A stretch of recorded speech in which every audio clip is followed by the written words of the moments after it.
time for the best coverage of the top stories in sports. The Sports Wrap with Jason Page starts now. Good to have you with us this Monday, October 23rd, 2023. I'm Jason. Getting you started following a Week 7 Sunday slate in the NFL. We'll get into the overall slate. We'll also get into the baseball with a big Game 7 tonight for the ALCS. Looking forward to that.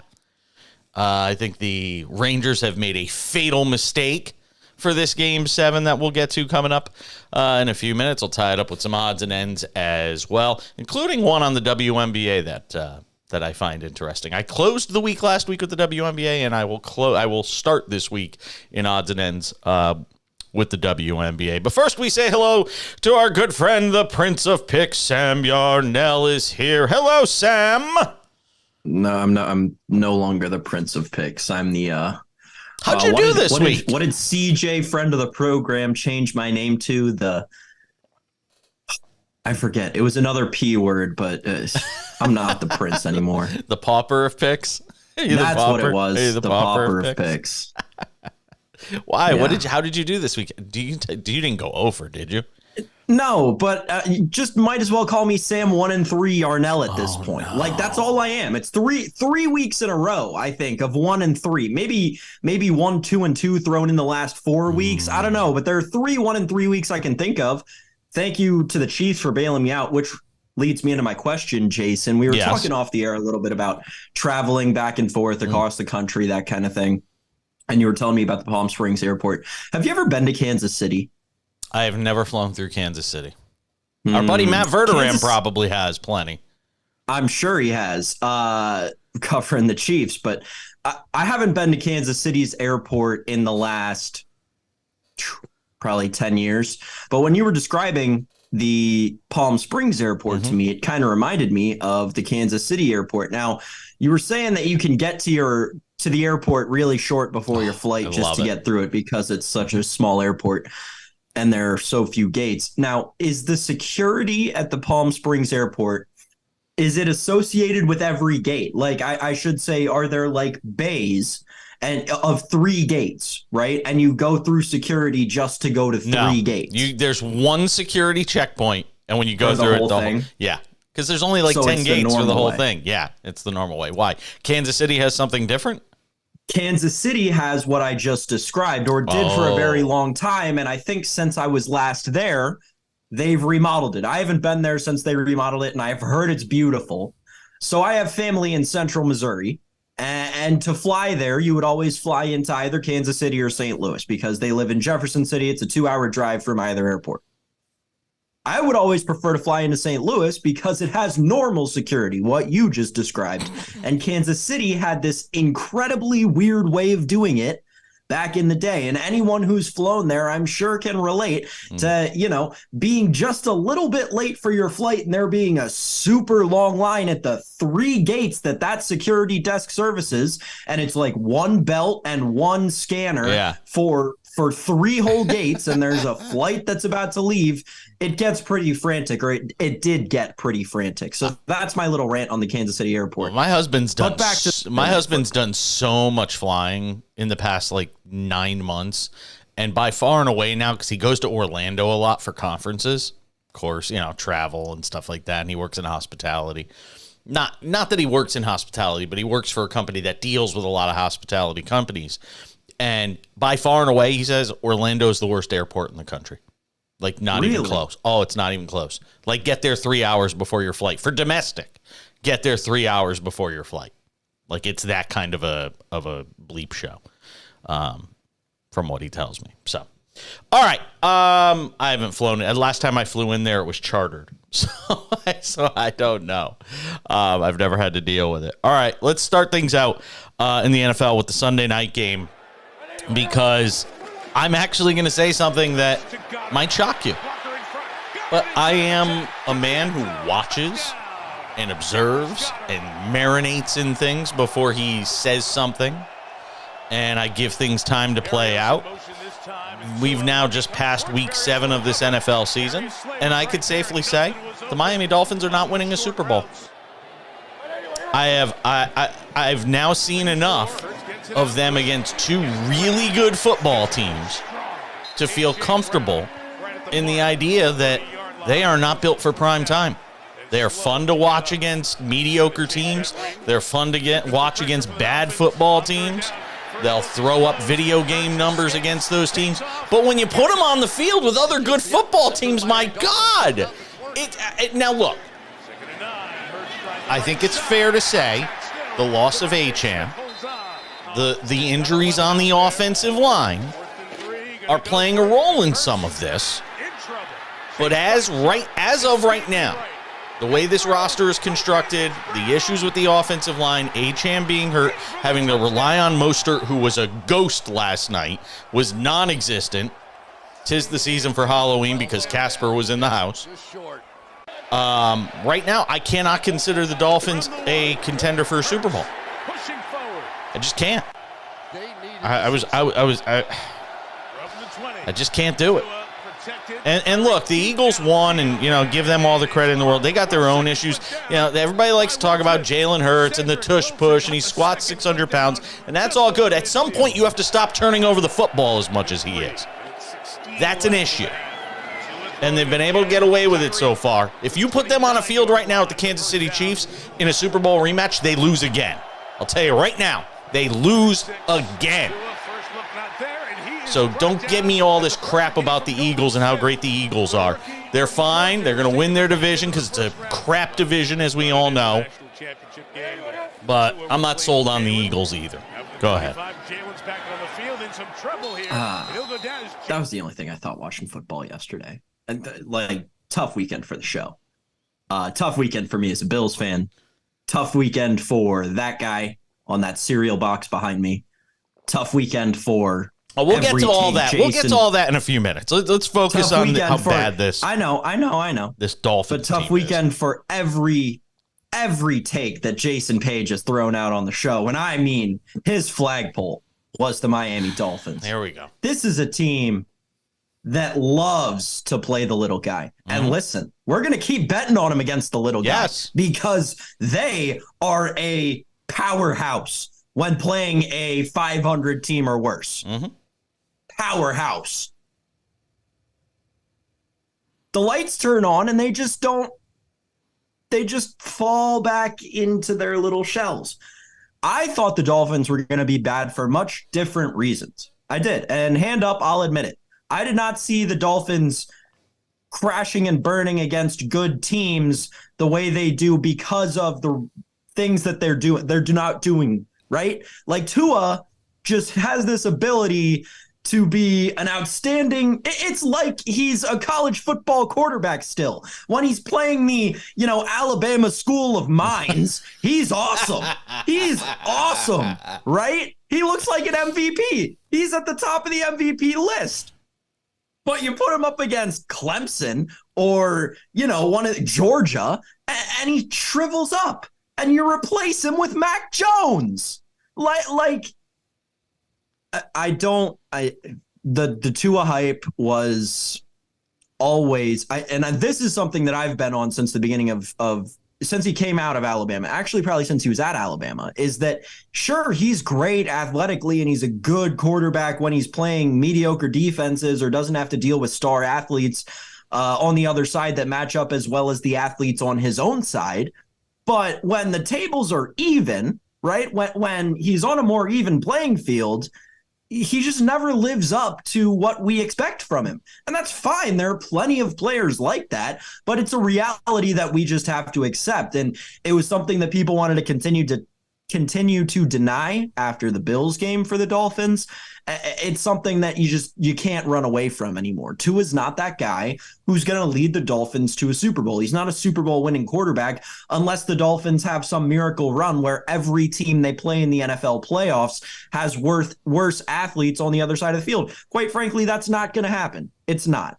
Mike schedule, look, I mean, the way a schedule breaks down and matchups do matter. So it will be interesting to see where they could still win that division. They could absolutely still win that division. Especially after yesterday, yes, and we'll get absolutely, into that. yes. They could absolutely still win that division, which is going to set things up in a way that is conducive for them still making a deep run. It is as of right now, and again, I need to see them beat somebody good. And last night was their opportunity to do that. But until I see that right now, I cannot call them a Super Bowl contender. Win the division? Sure. Make a run into the playoffs? Sure. But eventually they're going to run into somebody. I mean, if I put them on a field with Kansas City right now, I think they lose by at least double digits. If you put them on a field with Detroit right now, they'd lose by double digits. I don't know. Yeah, yes. I can't say that about Detroit because I've seen them now lay a couple of eggs. You know, the loss against Seattle at home, the loss yesterday, which was, I mean, inconceivable for them to lose that badly. We'll get into that in a couple of minutes. I mean, there's still a lot of teams that they're going to be able to beat. But again, they're not going to play Detroit in the postseason unless it's the Super Bowl. I'm just saying, if we sit here and talk about AFC teams they could potentially play in the playoffs, you know, do they beat Jacksonville? I'm serious. Jacksonville's got a good defense. Do they beat Jacksonville? No, it's a good question. If I put them on a field if I put them in Miami against Jacksonville, because they'd probably host that game. What are you making them? A 3.5 point favorite? 4.5 point favorite? No. More? That spread in that game is smaller than that. Really? Yeah. With the Jaguar, you got to remember the Jaguars are what? 4-2 now? 5-2? 5-2. Yeah, the Jaguars are not I was wrong about the Jaguars. I was wrong about the Jacksonville Jaguars. They're a scrappy team. They can win. And I was wrong about the Dolphins. See, we're having a come to Jesus but we'll moment. Get to that. We'll get to that in a second. Back to the Dolphins really quickly. In this hypothetical, right? Dolphins Jaguars. This is the other thing that we've learned about the Dolphins in big games. Mike McDaniel is still a young coach. He's still an inexperienced coach, and he's my maybe favorite coach in the league. One of my favorite coaches in the league. Top 3, definitely. Yeah. And he's great for football, great for the sport, and he'll be around for a long time. This is not a knock on him at all. He's just still so young and doesn't have this experience in these big games leading a team, because it's not only leading the players, it's leading the other coordinators, right? There's building blocks. I believe in the Dolphins. I actually do, and that takes a lot coming from me. Yeah. I believe in the Dolphins in the next 4 to 5 years. I think the Bills-Dolphins rivalry is going to be one of the best in the NFL over the next Josh Allen career. Because I don't want to say to a career, because that could end anytime. But the Dolphins are a very good team. They're just not there yet. That was and as much as we could sit here and say they could make they're not going to make a deep playoff run. At the end of the day, even if they win the AFC East, they're not getting the 1 seed. They're not getting a bye. They're going to lose in the first. They're a first-round playoff team. They're a first-round. Who's going to get the other bye? Who's going to? Well, let's say KC's going to get a bye. Who's going to get the other bye? There's only one bye now. Oh, that's true. That's true. It's only one bye. So the NFC champion would get the other bye. They could still wind up with the second best record in the AFC. Right. I mean, that's crazy to think about for a team that is think about who flawed. You're playing then. Then you're playing a team like the Texans, loss. No, I wouldn't say definitively that's a loss. I don't think it's that easy to say. Houston with a rookie quarterback having to go on the road in the playoffs. The Browns are dangerous. We'll get into that in a second. Because realistically, if the Bengals turn things around, that's the Browns or the Bengals that they're playing, and they would lose to either of those teams. And that's me saying the Bills missed the playoffs. Holy crap. Speaking of the Bills, we got to talk about them. Because, boy, was I thinking of you yesterday. I must have been ringing in your ears all afternoon. Stick around. We got Week 7 NFL Sunday games to talk about. We'll get into the big stuff. We'll preview the Monday Night Football game with the 49ers and the Vikings. Still baseball to talk about as well. Just getting started on this Monday edition, the Sports Wrap. Good to have you all with us.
Rolling along this Monday edition of the Sports Wrap.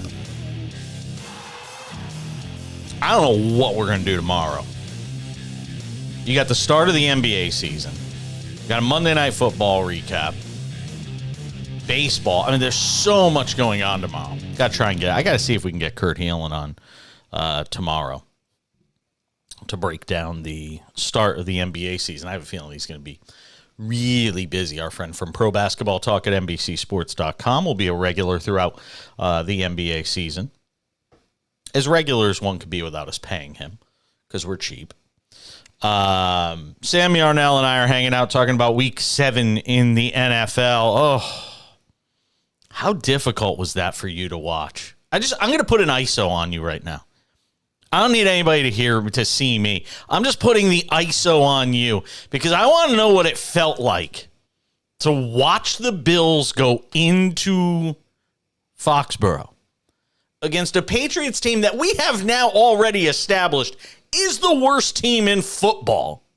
No, they're not. Oh, we have said it, and we have had numerous guests on this show that have said from a talent standpoint, from a roster standpoint, a roster composition standpoint, they are the worst team in football. And hold on, no, I want to finish the setup here. Okay. For the Buffalo Bills to go into that stadium yesterday and play terrible. But then still, after I had buried them, I had sent you a text and said they are an embarrassment. And then they came back to take a lead late.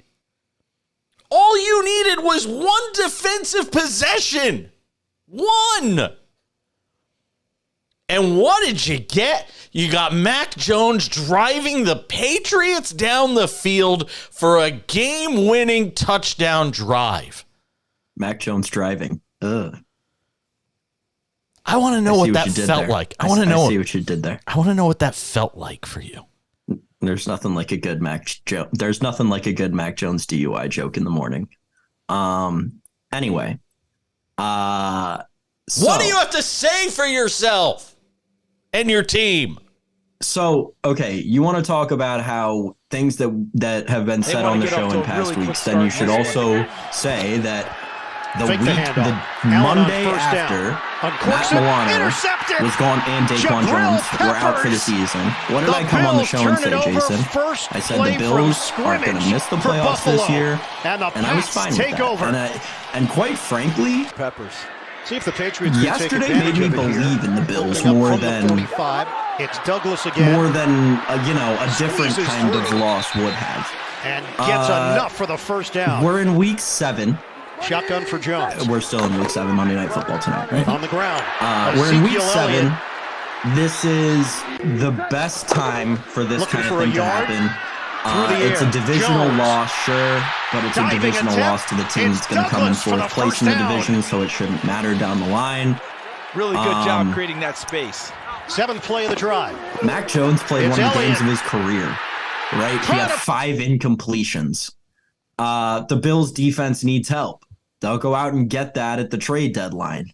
The Bills' offense is so weird, but is showing flashes of championship level, right? The last 5 minutes of that game, the last 7 minutes of that game, the Bills' offense looked like the best offense. It looked better than the Ravens' offense did in the first 7 minutes of the game on Sunday. I'm not super concerned about the Bills because I think, as many people knew, expectations severely lowered after the last 3, or I should say after the last 2 weeks before the Giants game, with the 3 key injuries to 3 defensive starters. Yeah, there's not a lot to say. I think that there needs to be a serious discussion had about the coaching staff, because clearly the players on this team are not the issue. It's a leadership issue from the top down. Like, I'm really kind of done. I said this to my mom yesterday, actually, who's also a Bills fan. We were talking about the game, and I said, I never thought that someone would make me miss Chan Gailey coaching the Buffalo Bills. And Sean McDermott has officially done that. Wow. Like, I miss the Chan Gailey offense, which is a wild thing to say. But I was texting a guy I work with on another show back right after the game, and he was like, McDermott hot seat? And I was like, McDermott could be fired mid-season. Take Dorsey with him. Mid-season firings are rare, though. I don't know if we can do a coach's trade like the Saints did for Sean Payton with the Broncos, but let's trade for Brian Daboll. I want to trade and just give me Brian Daboll back. Having Brian Daboll, I think Josh Allen would love it together. Yeah, having Brian Daboll and Josh Allen together is just like a warm hug. Yeah, I'm happy that this happened now to the Bills because, 1, it severely lowers expectations for the future, and 2, I'm not writing the Bills off as Super Bowl contenders because of all the teams, right? They're still better than 15 teams in the AFC. And I will stand by that. They are better than 15 teams in the AFC and probably all 16 in the NFC too. By the way, I went 0-3 on the Sunday portion of Page's picks. You're hanging on by a thread for Monday Night Football here. I am. Tampa Bay yesterday. Oof. Yeah, that's a rough They're going to be on loss. my pretenders list this week. Don't spoil it. Don't give away the give away one of don't six. give away the Give cow away when you can one have of the milk six for there. free. The Bills, I had -8.5. Told you not to take them. I lost by the hook on Chiefs Chargers. 47.5. Wait, you had the over in that game, right? No, I had under. It went 48. I had under 47.5. Oh, Lost by that's the hook. crazy. That game went up to 48.5. It must have gone up the same day or the day after we recorded Page versus the Prince. And it looked like that game was, wow, you must have thought you were dead in the water at halftime. Oh, yeah. The Niners -7 tonight, and that's dropped to actually 6.5 now. Interestingly enough. How about Tyler Bajan, by the way? I mean, wow. First of all, gotta say, guy looks pretty cool with his shirt off and all the tats. That was pretty cool post game. I love the tats, man. You don't have any tattoos? I have one tattoo. You do? You have a tattoo? Yeah, it's like this big. What? For people at home who can't watch the show, it was about the size of a quarter. What is it? Yeah, Where is it? It's probably about the size Where of a is quarter. it? It's not a tramp. You don't have a tramp stamp? No, it's on my like quad.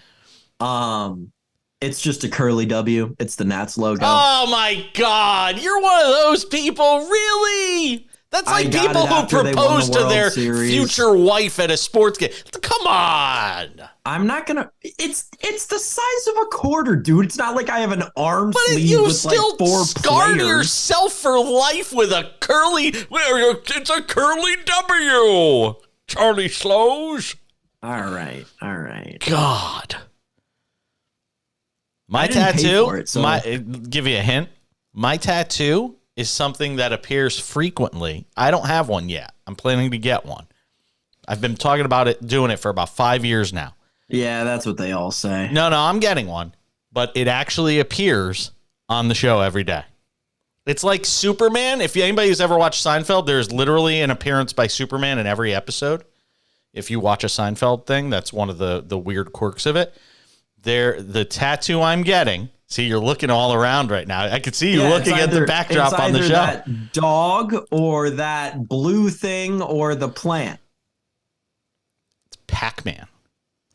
I plan to get the 4 ghosts chasing Pac-Man on my wrist right here. And that symbolizes the endless grind because there is no end to the game Pac-Man. It's a game with no end. And much like life, it's the game with no end. We just keep going. That's what Pac-Man is. So that's the tattoo I'm going to get is Pac-Man on my wrist. So, but Tyler Bajan had some cool tats. And that guy played well yesterday. You know, and yes, it tells you something. Somebody in that Bears scouting department, somebody who was, getting ready for the draft, who went and got this guy that nobody had ever heard of, probably got a nice gift card or something yesterday for finding Tyler Bajan. It was pretty cool. I mean, they probably got a huge bonus this morning from the head of the scouting department. I don't know, the GM. Someone walked into their office and gave him a big fat hug. I don't want to spend any more time on that because it is the Raiders and Bears and nobody cares. You like that? Hold on. The Raiders and Bears and nobody cares. Come on, that was pretty good. Tyler Bajan's last 2 football games that he's played in his life. Loss to the Colorado School of Mines. Win against the Las Vegas Raiders. There you go. Those are his last 2 football games.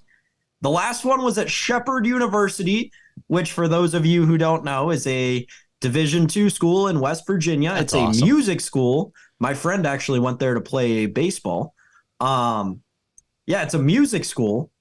And Tyler Badgett, that's his name, right? Bajan. Yeah. Right. Yeah, sure. Whatever. He went there and now he's done. He's got more wins as an NFL starter than a lot of people get, which is 1. More than you and I will ever have combined. Absolutely. But I do have a Hartford Colonials Jason Page jersey. He was impressive, though. He really is. The guy can play. And that Raiders defense is like nothing to sneeze at. That Raiders defense is pretty good. The Bears put up 30 yesterday. What is his ceiling? Is he a backup? Who knows? I mean, we've seen him for 1 game. And that gets me into something else that we'll get into. Look, I don't know how to gauge the Browns, except to say they figure that it feels like that franchise in some ways is starting to turn a corner from sort of that hapless joke of a franchise to a team now that you feel like is going to be competitive again. And that's a long way from where the Browns were for what felt like a couple of decades. That they found a way yesterday on the road against the Minshew-led Colts. Again with PJ Walker, because we got this Deshaun Watson, injury that clearly seems to still be an issue. And you know what? PJ, you keep finding ways to win with PJ Walker as your starting quarterback.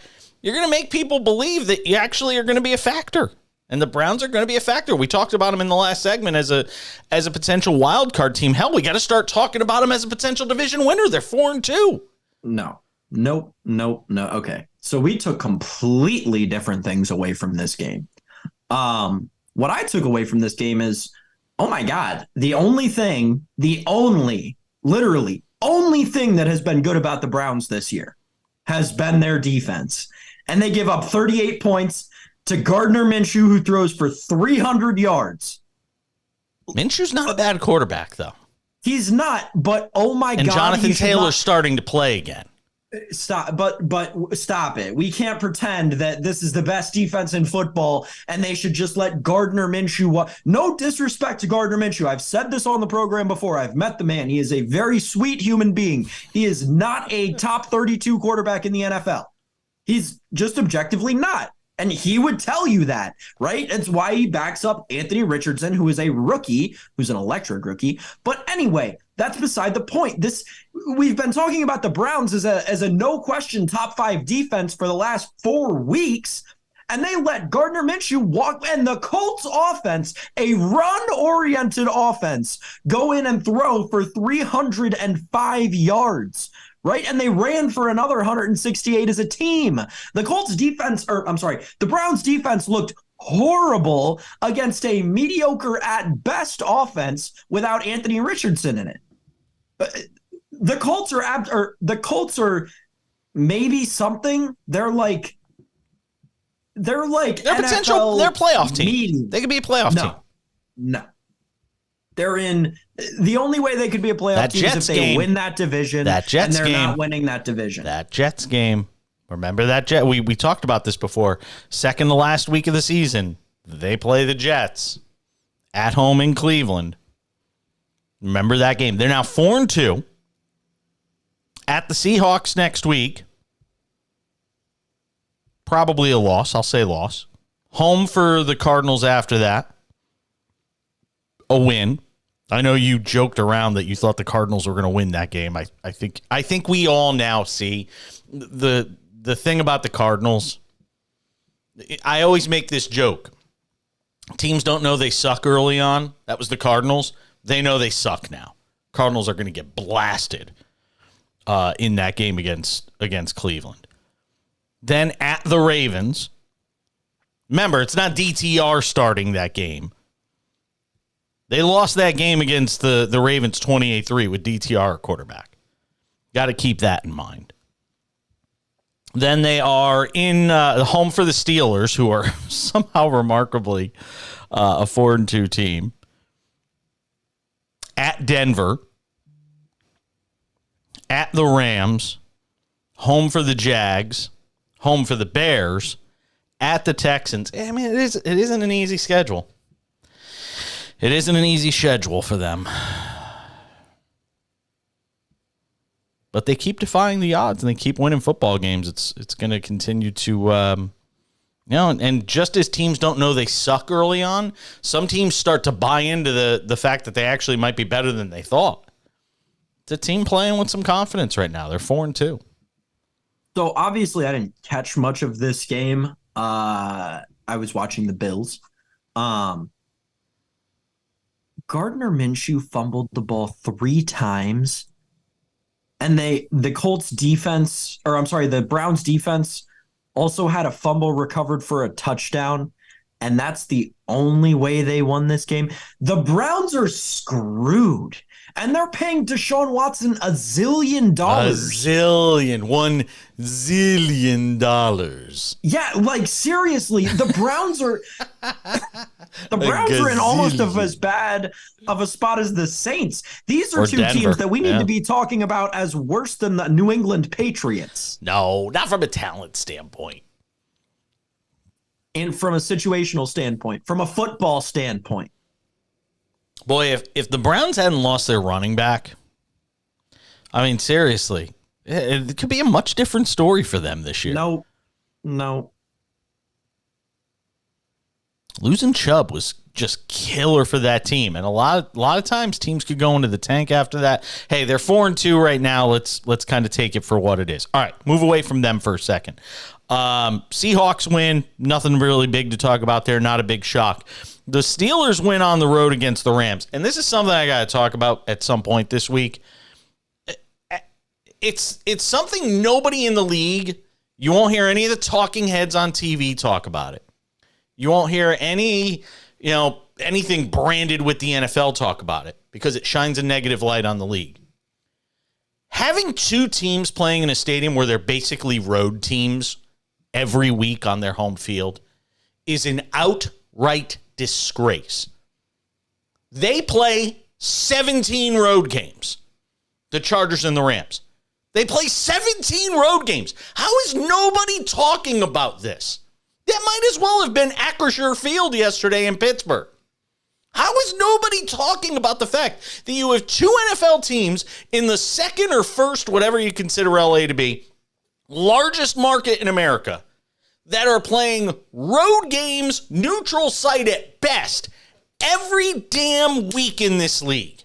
It's a disgrace.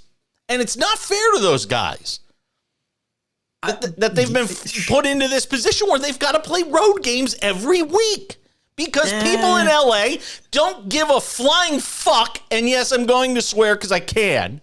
They don't give a flying fuck about the NFL in Los Angeles. They don't care. It's an entertainment option. Nothing more.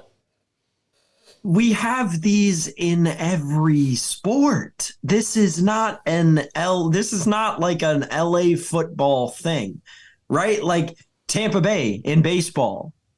Same thing. No, but nobody goes to the games. That's different. It's different of nobody going to the games than playing in front of a packed stadium every week and 70% of the fans are Steeler fans. That's a joke.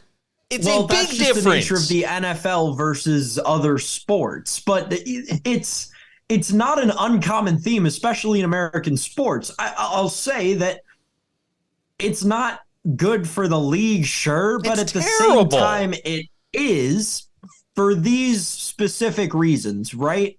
You think about the Rams and the Chargers, and what are they historically? Two bad teams, just bad. Like, sure, throw a couple of Super Bowls in there over 60 years, two between them? Yeah, sure, whatever. When you're in LA and you can just kind of you have teams that are going to be at the bottom of the league in certain categories every year. And the fact that these two teams are in LA, they're on the West Coast, people don't I'm speaking generally, not personally here. People don't generally care as much about the West Coast because of the time difference. LA not being the biggest market in the country. It's the second largest market. But it's not New York. It's not. And nothing's New York. But I mean, the NFL made it this point, Sam. The NFL made it this point to put two franchises in LA. Did anybody give any thought as to whether or not LA gave a shit about football? Because clearly they don't. But it doesn't matter because they're going to sell tickets, right? The NFL did this. I'm saying it's not fair to the teams, though. It's not fair to the teams. It's not. It's not fair to those guys. I think the teams, okay, so here's why I think it is fair to the teams, because the owners signed up. Not talking owners, I'm right? talking players. I'm speaking specifically about the players. Sure. So the only players that I'll say that it's not fair to are the rookies that those teams draft, right? Or the players that those teams draft, because outside of that, players are traded there, right? And or players that are traded there can be accepted in certain circumstances. I won't say in every circumstance. Like Matt Stafford does not get an exception from this. Matt Stafford could have held out. Matt Stafford could have asked for another trade. He had ample opportunity to. Matt Stafford had two opportunities to retire, and he didn't either time. players choose to go to these cities, and there are players that like to go to these cities because they, as you say, don't give a flying F about these kinds of things, right? They want to go to a place where it doesn't really matter. They're going to collect their paycheck. They're going to, media doesn't care as much. It's a Lakers town. Exactly. It's a Dodgers town. There are always going to be players that want that. And if Austin Eckler wants to be that kind of player, if Matthew Stafford, Aaron Donald, these great players that could have been Hall of Famers if they went and played for real teams. Aaron Donald will be a Hall of Famer anyway. Right, that's true. But because he won a Super Bowl. But if Aaron Donald doesn't win a Super Bowl, we're having a way different conversation. Yeah. And you can see it in players that were on those Super Bowl teams and left, right? Like the good players, they go, or the players that want to win, I should say, they go and they play in these other markets where fan bases actually care. These players that don't necessarily care about so much winning and more just care about, stat padding. Austin Eckler is a perfect example of that. He openly admits to playing fantasy football and being an avid fantasy football player. All the dude cares about is stats. He has no concern with winning a championship, being part of an organization that gets better, as evidenced by the fact that he's like a career San Diego, God, I do it every week on the show. He's a career Los Angeles Charger. They're just both kind of organizations that are just there. They just exist. Like we have a verb for the Chargers, right? They charger. That's what they do. It's a non-starter to me. These teams were made to do this. The owners knew they were going to do this. Players who go there and don't ask to leave, hold out, especially in the players' league that the NFL has become. It's on the players. It's on the owners. The rookies who get drafted there, they get an exception. Players in their first season that they are traded there get an exception. Other than that, they chose to be the way that they are. They're choosing to not do anything about it. Why should I care? I just don't like I don't like tuning into a game yesterday or watching, games go in and out on my Red Zone channel and watch basically, it become Pittsburgh West where they're waving the terrible towels. Again, you won't see that. And I'll tell you what, the other place that's the same thing is Vegas. Vegas is the same thing. Because it's a vacation destination. If you're going to go see your team play on the road, you're going to go there. The Raiders suck, so all the fans get rid of their tickets and dump them off. And look, you are right that to a degree in the NFL, you will see this to a degree where teams that stink, if the Giants are 3-8 when we get to week 12 or week 13. You're going to see, Giant fans start to dump off their season tickets and try to make back some of their money by selling to road teams. You'll see that sort of thing. But not to this degree. Not to the degree that we see it in LA. And even to only a slightly lesser degree do we see it in Vegas, where the home team scores and you can't tell if they're on the road or if they're at home. I mean, it's crazy to me. I'm sorry. It's just something that it drives me nuts. I don't think it gets enough conversation of how badly the league screwed this up. Not putting one team in LA when people don't give a shit, but putting two teams in LA when people don't give a shit is just, it's one of the most mind-boggling things to me, and there's no going back from it, and it's never going to change because football is not, it's not like Green Bay or Buffalo or even New England now, or Cleveland or Cincinnati and these places, Pittsburgh, where they're football towns, where to LA folks, it's just a day out. It's an entertainment option. Right. It's an entertainment option for them.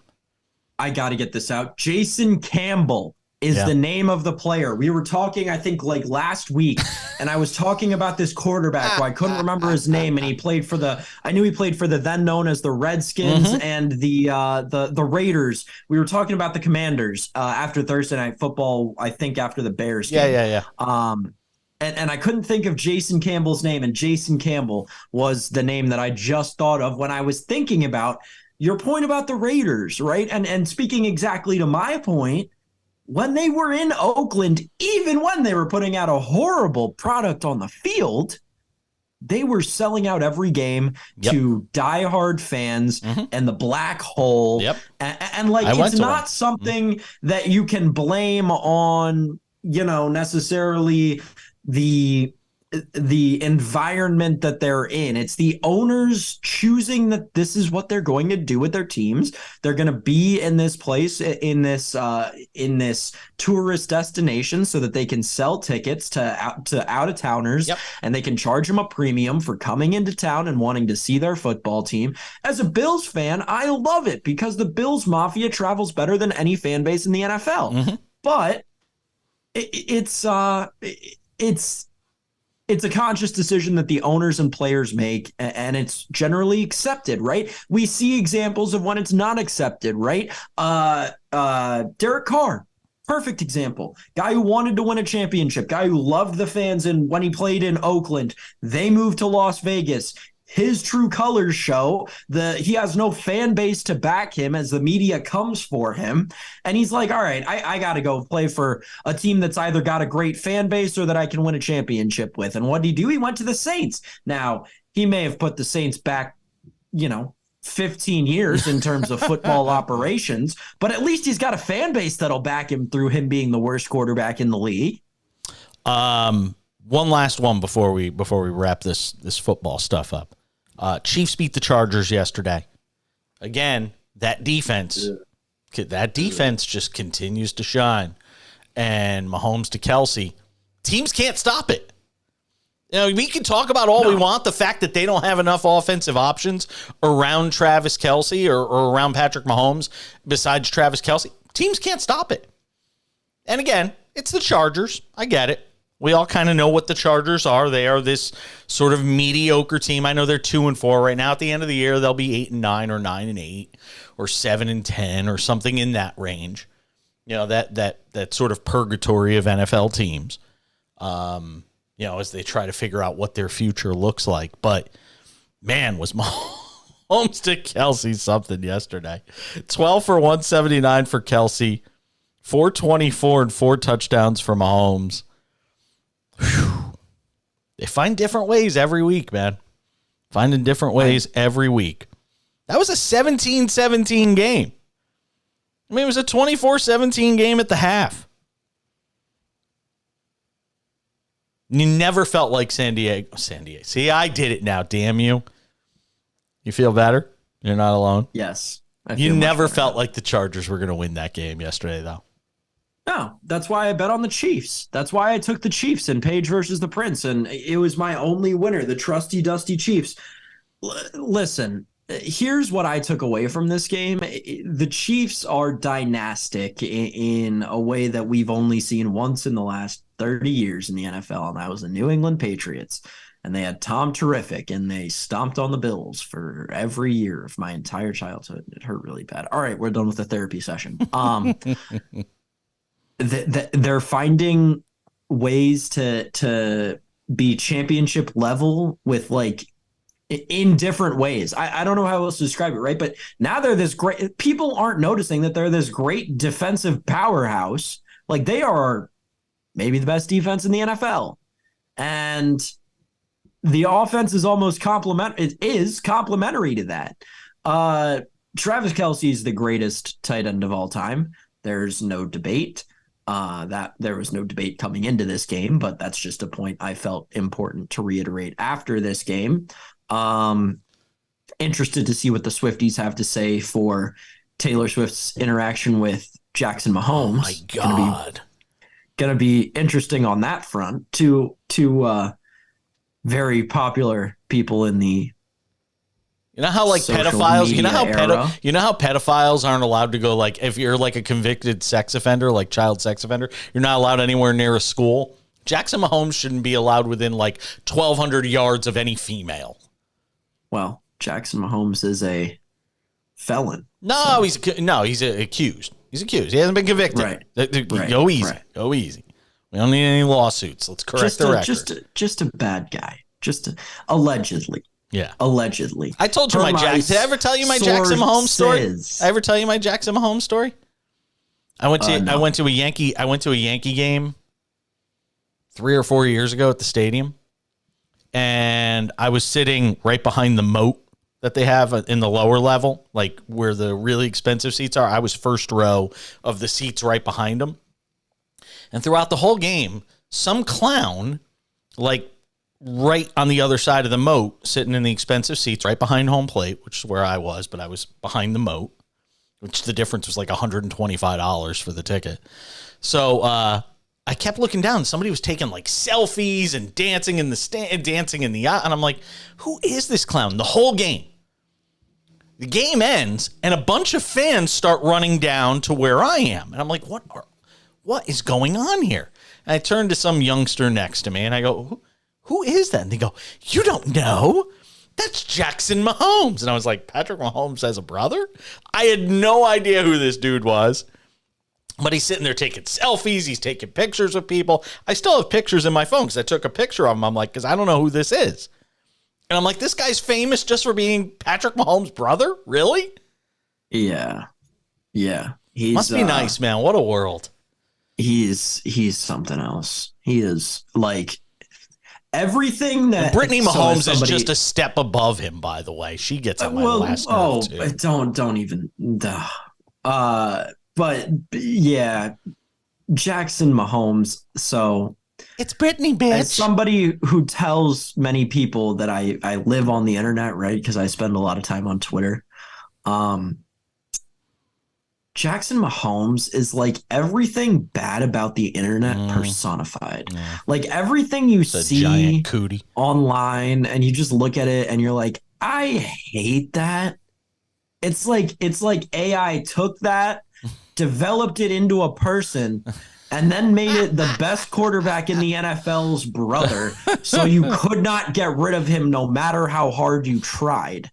God. Like 90% of my hate for Patrick Mahomes, I take that back. Let me re-ratio this. 33% of my hate for Patrick Mahomes comes from me being a Bills fan and 13 seconds. 33% of my hate for Patrick Mahomes comes from his brother's popularity, and 33% of my hate for Patrick Mahomes comes from how much I wish he were on my team, and I'm a Josh Allen fan. That's insane. The Mahomes whole family, they're just a piece of work, man. Yes, they are. Yes, they are. All right, let's do some baseball and wrap it up there. We get one of the greatest things you can have in all of professional sports later tonight, just after 8 p.m. Eastern in Houston. And I might have to eat a shoe. I'll explain why. Don't go anywhere.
right, getting set to put the wraps on this baby for a Monday.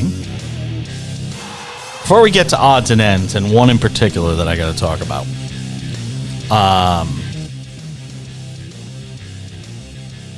Baseball. The two greatest words in all of professional sports. Game 7. Astros and Rangers tonight in Houston. I said I would eat a shoe if every game in this series was won by a road team. Trying to figure out which shoe would have the best taste of all my shoes. Here's the worst part about it.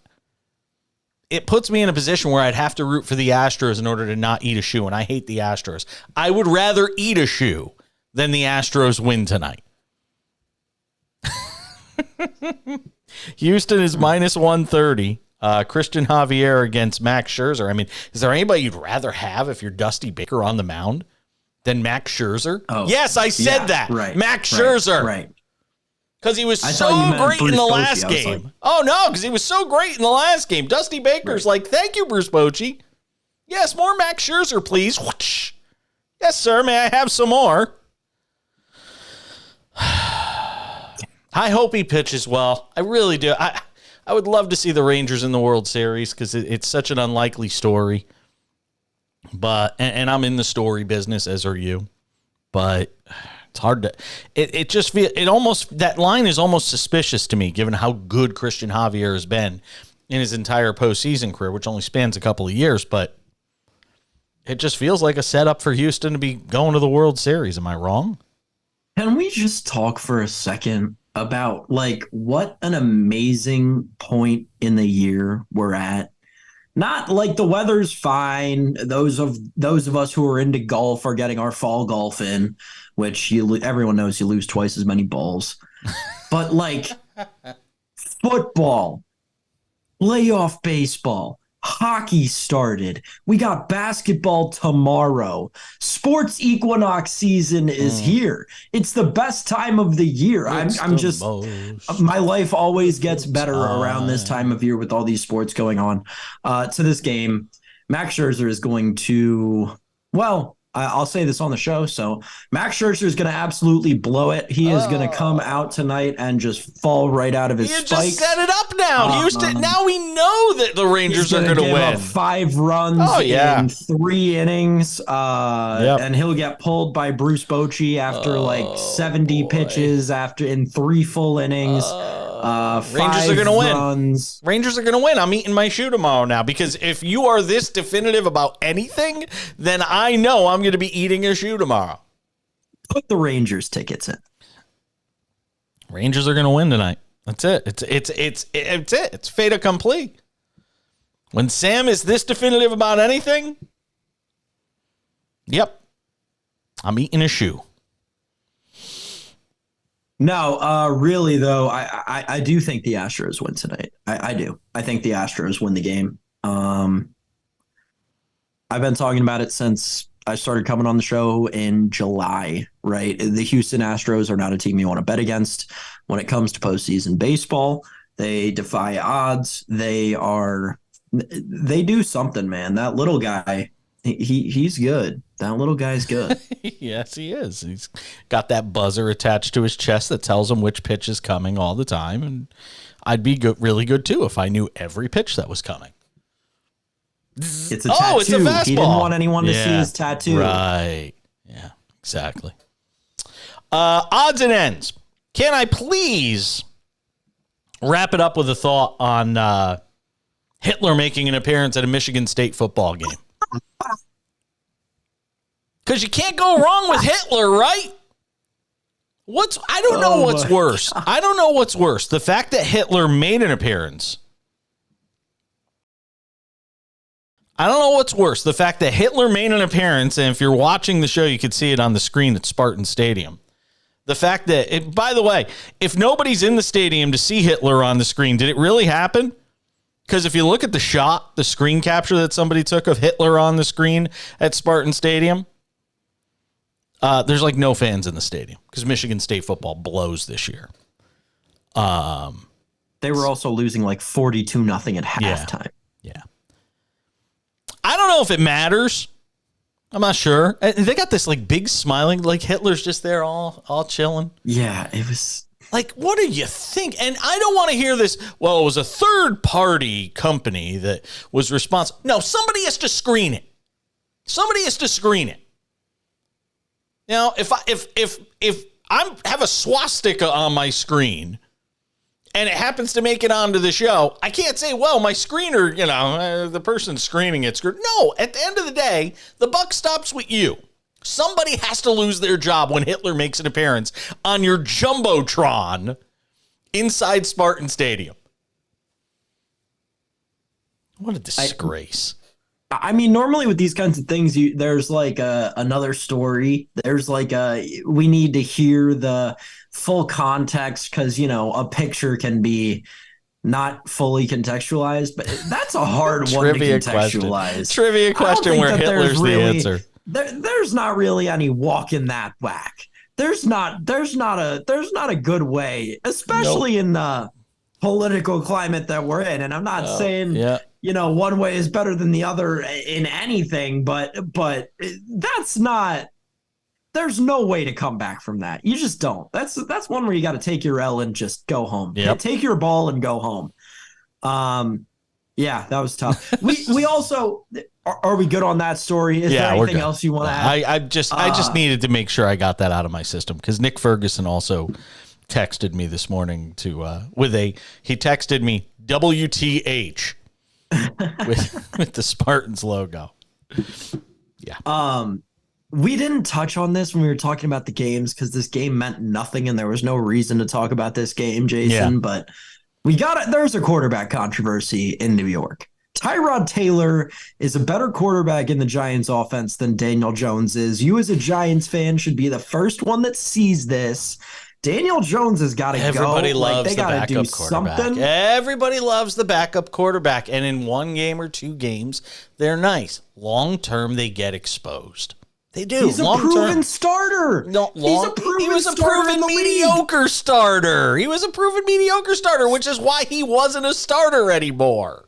Daniel Jones isn't anything more than that, though. Look, I'm not saying you're wrong. And Brian Daboll didn't do anything to extinguish this conversation yesterday when in the postgame he was asked about, whether or not Tyrod Taylor is still the starter when Daniel Jones comes back. And he basically says, Tyrod Taylor played really well. He could have squashed that conversation right there because that question's going to be asked in the postgame presser. He could have simply came out and said, Daniel Jones is our starter. He did not say that.